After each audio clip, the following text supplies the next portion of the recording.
You're walking through the streets of Puerto Rico.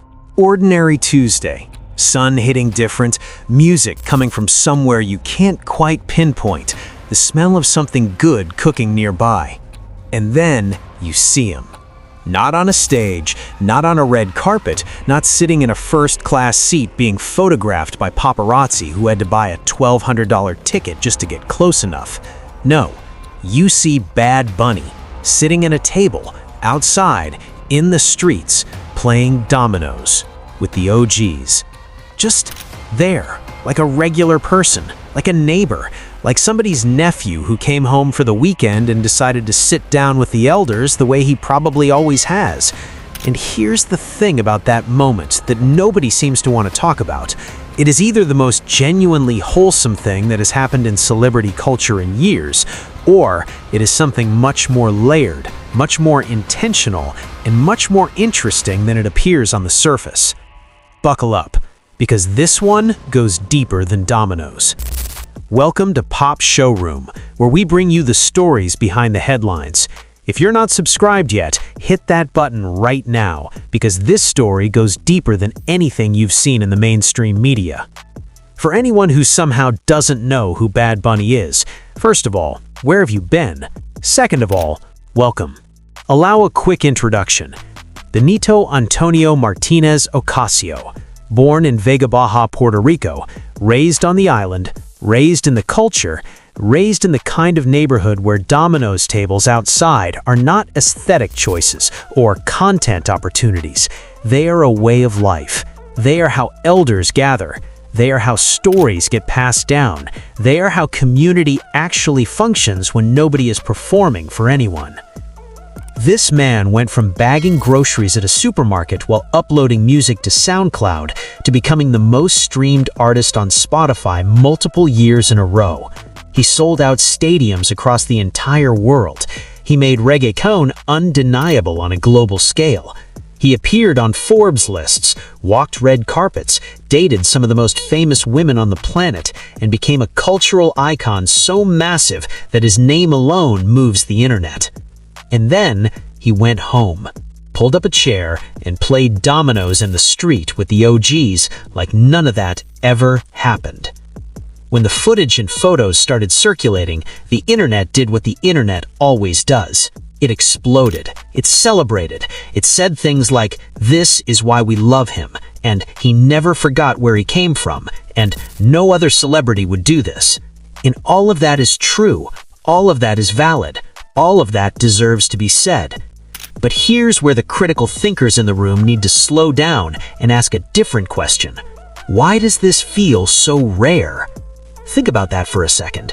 The fact that a globally famous artist going home and sitting with his community is treated as breaking news, as something remarkable, almost unbelievable, says something deeply uncomfortable about the standard that has been set by celebrity culture at large. The bar is so low that a man simply going home and being himself has become a viral moment. That's not a compliment to the industry. That is an indictment of it. Here is the part where things get layered. In Puerto Rican culture, in Caribbean culture broadly, the dominoes table is sacred. That is not an exaggeration. It is not poetic language for the sake of sounding deep. It is literally true. The dominoes table is where the older generation sits, the tios, the abuelos, the neighborhood veterans who have seen everything, survived everything, and carry the weight of community history in their hands. It is where respect is demonstrated, not declared. You do not simply walk up to that table, you are welcomed to it. You earn your seat, not with money, not with fame, not with 1 million Instagram followers, but with character, with consistency, with the unspoken proof that you have not forgotten who raised you. When Benito Bonnie sat down at that table, he was not just playing a game, he was passing a test that no award show could ever administer. He was proving, publicly and without words, that the man behind the music is the same man who grew up in those streets. And the OGs let him sit. That alone speaks volumes. Now, hold on, because this is where the story pivots. Everyone is focused on how beautiful the moment is, how authentic, how grounding, and yes, it is all of those things.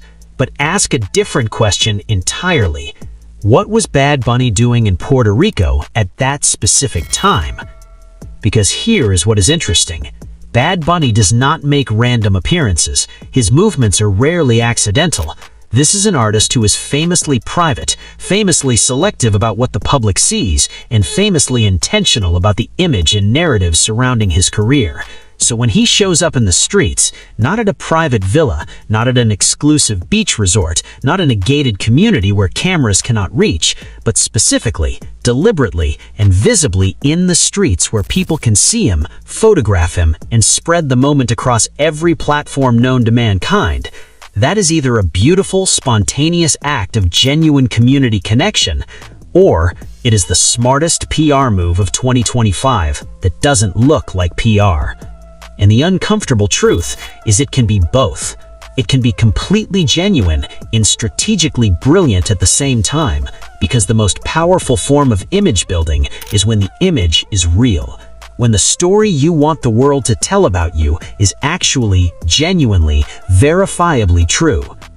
Bad Bunny knows that. His team knows that, and if you think the most streamed artist in the world for multiple consecutive years got there purely on talent without understanding the mechanics of public perception, you have not been paying attention. Pause right here. If your brain is working right now, if you're watching this and thinking, I never considered it from that angle, or why doesn't anyone else break it down like this, then you already know what to do. Subscribe to this channel right now before you forget, before the next video autoplays and you get distracted. Hit subscribe. Hit the notification bell so you actually see the content when it drops, because the algorithm is not your friend and it will absolutely hide this from you if you let it. This channel does not do surface level. This channel does not read you a headline and call it a video. This channel takes the story that everyone thinks they already understand and finds the angle that makes you see it completely differently. That is the whole point. That is the entire mission. Subscribe, you'll thank yourself later. Now, back to the Dominoes.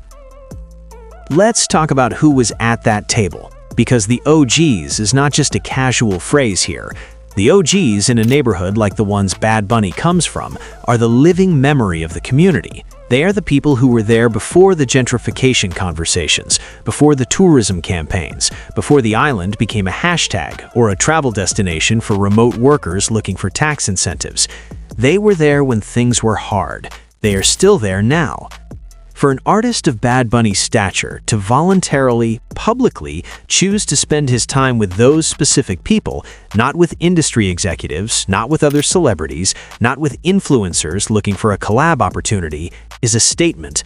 A quiet one, but a statement nonetheless. It says, these people matter more to me than the version of success the world wants to celebrate.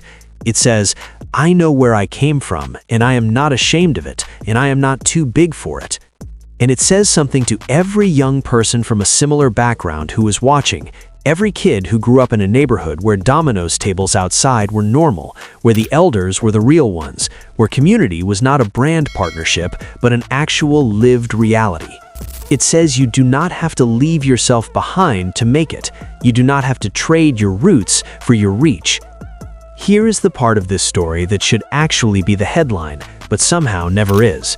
Bad Bunny being in the streets of Puerto Rico playing dominoes with the OGs is not just a celebrity moment, it is a cultural statement about what success should look like and who it should stay connected to. There is a pattern in the entertainment industry, and it is ugly and it is consistent, where artists from working class, marginalized, or underrepresented communities achieve massive success and then, whether by choice or by the pressure of their new environment, slowly distance themselves from where they came from. The old neighborhood becomes the old neighborhood. The old friends become liabilities or inconveniences. The culture that built them becomes a costume they wear only when it is commercially useful. Bad Bunny, in this single, apparently simple moment, rejected that pattern loudly. And that rejection is not just personal, it is political, it is cultural, it is a form of resistance that does not require a speech or a protest. It just requires a man sitting down at a table in the street and playing dominoes like he belongs there. Because he does. Bad Bunny was spotted in the streets of Puerto Rico playing dominoes with the OGs. Some people saw a celebrity being humble. Some people saw a PR moment. Some people saw a son coming home. Some people saw a cultural icon staying grounded. All of them are right. None of them have the full picture. What is undeniable is this. In a world where fame almost always comes with the price of disconnection, this man sat down, shuffled some tiles, and reminded everyone watching that where you come from is not something you leave behind. It is something you carry, and if you are carrying it right, eventually it carries you back. Subscribe to this channel. Drop a comment below. Tell this community what you think. Was this a genuine moment or a calculated one? Can it be both? Because this channel wants to hear from you, and this community is built on conversations that go deeper than the surface. The table is set. Pull up a chair.